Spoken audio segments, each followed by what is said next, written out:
The answer to this is yes, you can stop your hair loss medications after performing a hair restoration surgery, as long as you understand the consequences. If you do decide to go along this route because you're concerned about potential side effects, which are actually statistically very, very low, but never say never, the risk of you losing more of your native grafts is always going to be there.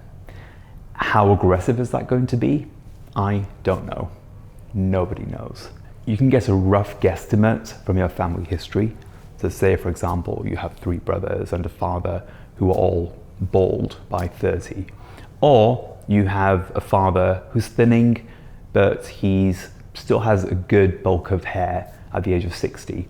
Well, that's a rough guesstimate, but that's never, ever a sure way either.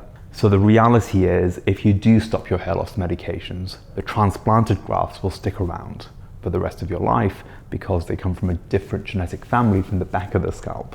However, the native grafts, which are also used for the net density, we don't know how they're going to progress. If you're happy to take that risk and accept the consequences of having patchier density as things go along and the years pass, fine. If you aren't and you accept the risks of the medication, which are very small, then obviously you continue.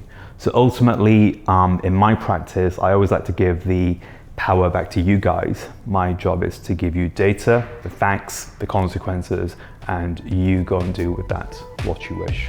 Hope that helps.